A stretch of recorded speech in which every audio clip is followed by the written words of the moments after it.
Welcome back to Bed with the Boys. Welcome back, broskies. Today is May 8th.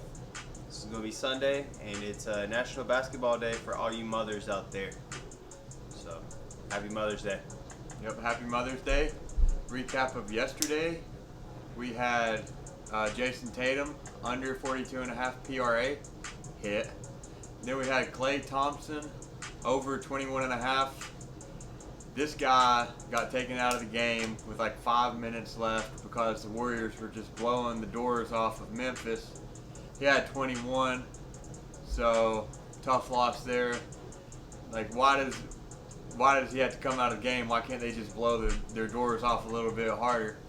He also missed a couple shots in the fourth quarter that would have put him over. I think he missed like 3 in a row before he finally hit the last one to put him at 21.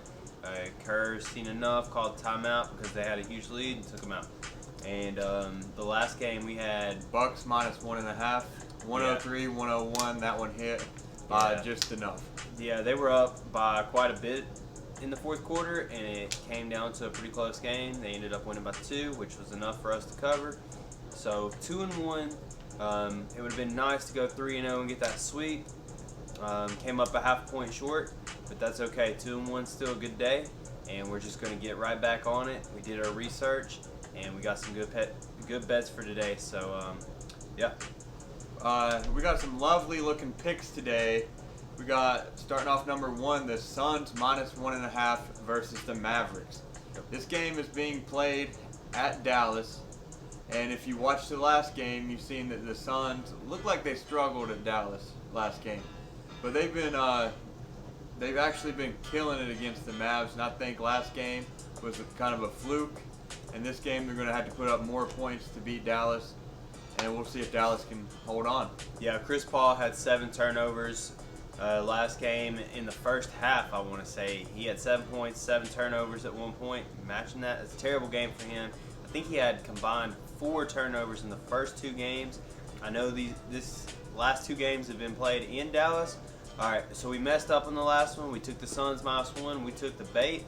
We're going to look forward to that going forward. The third game, when you're up 2 and the other team is going back home and they're hungry, we understand that now. But I think the Suns do steal this one in Dallas. So -1.5, we're taking it. All these picks, they just give us more experience, so the next time that we make a bet, we'll be able to make more calculated picks. Yeah, we don't make the same mistake twice. The second pick of the day, we're taking the Suns over 108.5, same game versus the Mavericks. It's a 3:30 game, -110 odds. Yep, I like that bet here a lot. Like I said, Chris Paul is going to have a better game.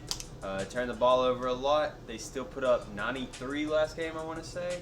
108.5 in a game that they should win. Shouldn't be a problem. They put up quite a bit on their home floor. Although I do expect it to be a little bit less on the road. I think they covered this. So yep. We were going to take the over in the game, but I just don't trust Dallas to put up that many points.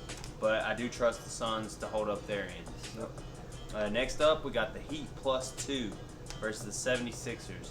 Yep, we messed up in this game last video too, but we figured out shortly before the game that Embiid was going to be participating. Yeah, that really killed us there. The Heat put up 79 last game. That is not going to happen again. Since you can go throughout the season, I'm sure the Heat haven't ever put up that low of a total in the whole 82 games of the season. So that was just a fluke. Now the 76ers, they are a good basketball team. But if you're the Miami Heat, they're coming out with some vengeance this game. They're coming back, and they're going to make sure that they go up 3-1 next game. Yeah, the Heat got scores everywhere. The 76ers, you know, Harden hasn't been that dude. We took his under in the last 3 games, and we've hit every single one of them. They finally put it down to 19.5, where it probably should be this game. We're not touching it. We think it's right. But Embiid's still banged up. He's still got a torn ligament in his shooting hand. He's got 1 game under his belt with that concussion and orbital fracture. But still, I think the Heat are the much better team and can score from their bench too, where the 76ers really can't in that area. Yep. Just to recap, we got the Suns -1 versus the Mavericks. We're taking the Suns over 108.5 in that same game. And then we were taking the Heat +2 against the 76ers. Yep. I feel good about it today. Let's get that 3-0 sweep. We almost had it yesterday. Klay Thompson came up half point short. Still 2-1. I'll take it. Let's get it today, guys. Hit that like and subscribe button. Let us know what you think about the picks. Like I said, we learned our lesson. Game 3, when you're up 2-0, going to the other team's stadium, you should probably lay off that game, to be honest. But since both teams did get a win under the belt, we think the better team's going to still win here. So, yeah. We're missing one of the boys today. So we actually took half of his brain and inserted it into this dude. And then the other half of his brain is inserted into my head. So he's actually, it's kind of like he's here with us. Yeah, half of that brain barely fit in my head since my brain is so full. But I mean, we made it work. You could knock on his head and it was hollow anyway to begin with, but Yep. you know, made it much easier to fit inside of ours. Yep. Maybe old Peanut will be with us in the next video. So, yep. Like I said, bet with. Never. Show some support. Hit that like and subscribe. Bet responsibly and always bet with the boys. Yep. We'll see y'all.